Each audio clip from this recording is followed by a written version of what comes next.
शेतकरी बंधूंनो नमस्कार. आज 27 जुलै 2026 आणि माझी शिवार फेरी चालू आहे जिंतूर तालुक्यात आणि मी उभा आहे दुधगाव तालुका जिंतूर जिल्हा परभणी येथे. एक शेतकरी बंधू आहे आपले ज्यांनी उदासी तंत्रात 14 एकर सोयाबीन, 13 एकर हळद व 4 एकर कापूस ही लागवड झालेली आहे. सर्व दूर आज पाहणी झालेली आहे. सोयाबीन एक नंबरचा आहे, बेडवरचा आहे आणि सुरुवात झालेली आहे. पाऊस खूप लेट झालेला आहे तरी पण आज पीक सर्व एक नंबरचे आहेत. हळद सुद्धा एक नंबरची आहे, सोयाबीन सुद्धा एक नंबरचा आहे आणि कापूस सुद्धा एक नंबरचा आहे. तर मित्रांनो आपण 2 मिनिटात त्यांची मुलाखत आणि ओळख करून घेऊया. दादा नमस्कार. आपलं पूर्ण नाव? अभिनय शिवाजीराव राऊत. अभिनय शिवाजीराव राऊत. गाव आपलं दुधगाव आणि तालुका जिंतूर. अभिनय भाऊ, तुम्ही उदासी तंत्रात जुडलात हो. याच वर्षी ना? हो. पहिलं वर्ष आहे. हो.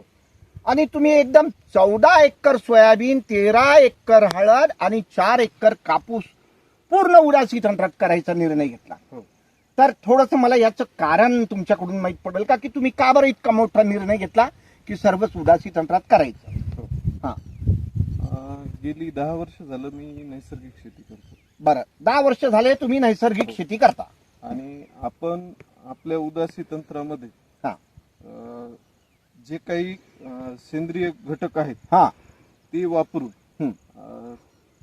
काही नैसर्गिक घटक आमचे जे जीवामृत वगैरे आहे हा. ते दोन्हीचा संगम करून हा. हे वापरायचा निर्णय घेतला. अच्छा, निर्णय. गेल्या वर्षी आम्ही हरभऱ्याला हा.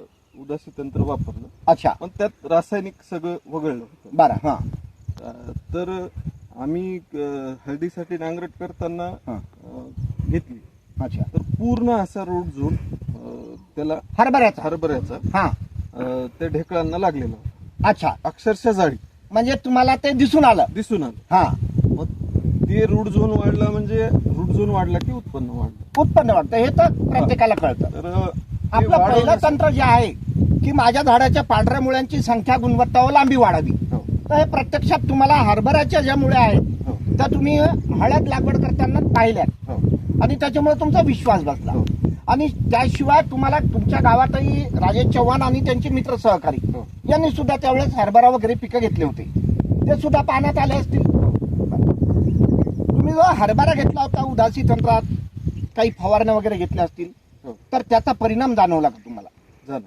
उतारा चांगला वाढला. हो.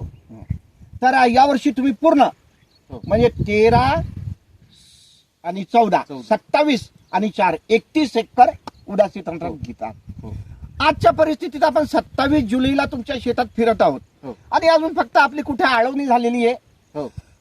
अजून पहिली फवारणी सुरू होणार आहे आपली. सुरू होणार. इथपर्यंत तुम्हाला समाधान आहे का तुमची उगवण शक्ती आणि त्याच्यानंतर जी वाढ वगैरे आहे त्याच्यात तुम्हाला समाधान आहे? समाधान आहे. पाऊसही कमी होता, हो. खूप उशिरा झाला, हो. तरी आजची परिस्थिती एकदम समाधानकारक आहे. समाधान. चला, मी तुम्हाला भविष्य करतो म्हणजे खूप खूप शुभेच्छा देतो. आणि आज मी तुम्हाला या महाराष्ट्रातल्या शेतकऱ्यांना सुरुवातीला तुमचा जो आकडा आहे की किती उत्पन्न घेणार आपण एकरी, तर आज मी जे पीक पाहिलंय त्याच्यात मी तुम्हाला सांगतो प्रति एकर आपण सोयाबीन कमीत कमी 16 क्विंटल घेणार आहोत. बर. हळद आपण 48 क्विंटल उगाळून घेणार आहोत प्रति एकरी बर. आणि 25 क्विंटल प्लस आपण कापूस काढणार आहोत, कारण आपण गोपी व्हेरायटी लावलेली आहे. हो. त्याच्यात तर प्रति एकरी 25 क्विंटल आपण कापूस काढणार आहोत. ही आजची परिस्थिती पाहूनच मी तुम्हाला शब्द दिला. हो. तर तुमच्या भविष्याकरता खूप खूप शुभेच्छा. धन्यवाद. नमस्कार. नमस्कार.